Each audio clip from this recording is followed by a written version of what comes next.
अस्सलामुअलैकुम, Swan language learning YouTuber from Pakistan.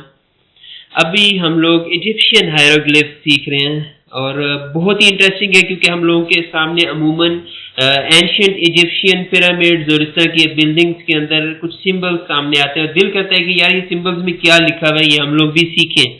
तो उसके लिए इजिप्शियन पिरामिड्स के अंदर इजिप्शियन हायरोग्लिफ्स इस्तेमाल हो जाते हैं, तो वो अभी हम लोग सीख लेंगे। पिछले दिन में कुछ चीज़ें सीखी थी, आज कुछ लेटर्स हैं, कुछ वर्ड्स हैं। जिस तरह इंग्लिश में होता है कि सिंपल ए बी सी की टाइप के वर्ड्स लेटर्स हमारे सामने आते हैं, इस तरह नहीं है। इजिप्शियन सिंबल्स यूज़ करते थे कुछ वर्ड्स को बोलने के लिए। तो कुछ 5 लेटर्स हम लोग सीख सकते हैं, आज हम लोग सीखेंगे। आप लोग देखें, ये जो सिंबल है ये गिद्ध को रिप्रेजेंट कर रहा है, दी वल्चर।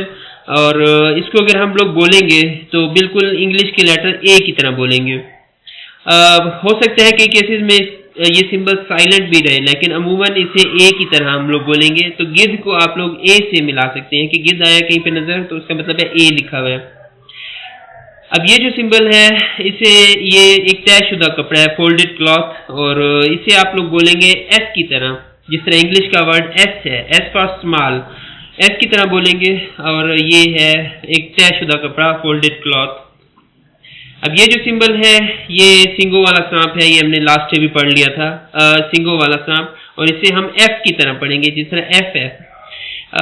ये इसलिए दोबारा रिपीट किया कि आप लोगों को अंदाजा हो कि इजिप्शियन हायरोग्लिफ्स के अंदर एनिमल्स का कितना ज्यादा रोल है। वो एनिमल्स को अमूमन अपनी राइटिंग में प्रेजेंट करते रहे हैं। तो ये हॉर्ड वाइपर, सिंगों वाला सांप, इसे आप लोग एफ की तरह बोल सकते हैं।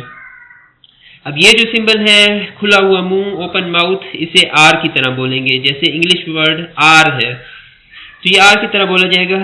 ओपन माउथ आर है, अगर कहीं पे ये नजर आते हैं तो आप लोग समझ जाएंगे कि ये आर लिखा हुआ है। और ये है सिंबल पूल ऑफ वाटर, एक पानी का तालाब सा है, और इसे एस एच की तरह बोलेंगे। तो ये पूल ऑफ वाटर कहलाएगा। अब आप लोग इन सिंबल्स को लेके कुछ वर्ड्स भी बना सकते हैं, बहुत इजी है। जैसे अगर आप लोगों ने वर्ड बनाना है फार, एफ ए आर, फार, तो आप लोग यूज करेंगे हॉर्न वाइपर एफ के लिए, वल्चर गिद्ध जो है ए के लिए, और आर के लिए ओपन माउथ, खुला हुआ मुंह। तो ये इकट्ठे सिंबल होंगे तो आपको समझ लग रही होगी कि ये दूर की बात हो रही है, फार। फिर इसके बाद आप लोग एक और वर्ड बना सकते हैं, rash, R A S H.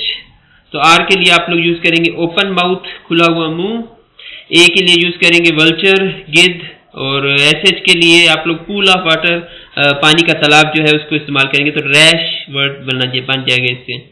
Exactly शायद वो ना शो करता हो, लेकिन आप लोगों ने अपनी तरफ से एक इंग्लिश का वर्ड बना लिया है फ्रॉम इजिप्शियन हायरोग्लिफ्स। तो यार आज के लिए था, फिर इंशाल्लाह मिलते हैं नेक्स्ट टाइम पे। जज़ाकुमुल्लाह खैर।